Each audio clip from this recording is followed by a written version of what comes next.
حضرت عبداللہ ابن عباس رضی اللہ تعالیٰ عنہ فرمایا کرتے تھے کہ یہ روح اور جسم قیامت کے دن جھگڑا بھی کریں گے۔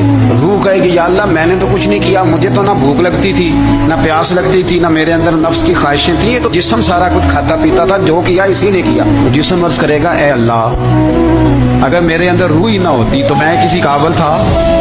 یہ تھی تو بھوک لگتی تھی، یہ موجود تھی تو پیاس لگتی تھی، یہ موجود تھی، تو روح اور جسم جھگڑا کریں گے۔ روح کہے گی جو کیا جسم نے کیا، جسم کہے گا جو کیا روح نے کیا۔ تو اللہ کریم فرمائیں گے اب جو اس کی شان کے لائق ہے، فرمایا تمہیں ایک مثال نہ دوں؟ اللہ دے، خزائن العرفان میں موجود ہے، کتاب الروح میں موجود ہے۔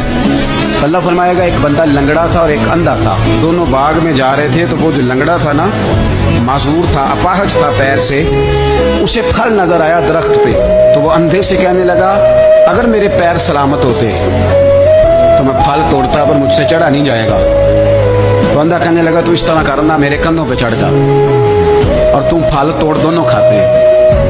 تو وہ جو اپاہج تھا وہ اندھے کے کندھوں پہ چڑھا، پھل توڑے، دونوں نے کھائے۔ تو اللہ فرمائے گا جسم اور روح سے بتاؤ غلطی کس کی؟ تو اس کریں گے اللہ دونوں کی۔ تو رب فرمائے گا تمہاری بھی پھر دونوں کی ہوئی ہے، ایک کی غلطی۔ تو جسم اور روح کا رشتہ ہے، ارواح پہلے سے موجود تھیں۔ ایک حدیث اور سنیں، نسائی شریف میں موجود ہے، سیدہ خدیجہ الکبریٰ رضی اللہ تعالیٰ عنہا صبح سو کے اٹھی، حضور کے ساتھ آرام کر رہی، تو عرض کرنے لگی یا رسول اللہ صلی اللہ علیہ وسلم میں نے خواب میں دیکھا ہے کہ میں آپ کی پیشانی پہ سجدہ کر رہی ہوں، یا رسول اللہ صلی اللہ علیہ وسلم اس کی تعبیر کیا ہے؟ تو نبی پاک صلی اللہ علیہ وسلم نے فرمایا خدیجہ جسم تو تیرا یہی تھا اور تو میرے پاس ہی تھی گویا۔ حضور فرمانے لگے یہ جو خواب میں تو مجھے ملی ہے اور خواب میں تو میری پیشانی پہ سجدہ کر رہی ہے، تو یہ میری روح تیری روح سے ملاقات کر رہی ہے۔ تو روحیں پہلے سے موجود تھیں۔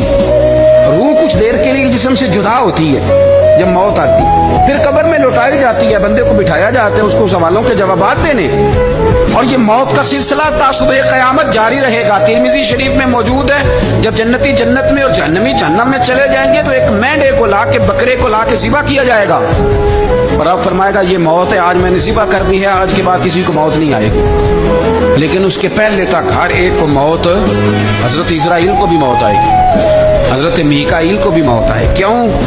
اس لیے کہ اگر تھوڑی دیر کے لیے یہ موت کا ذائقہ مدینے والے رسول کی بارگاہ میں آیا ہے، اگر وہاں آیا ہے تو پھر کوئی بچے گا نہیں، اگر ان کے قدموں کو چومنے آئی ہے تو پھر یہ ہر جگہ آئے۔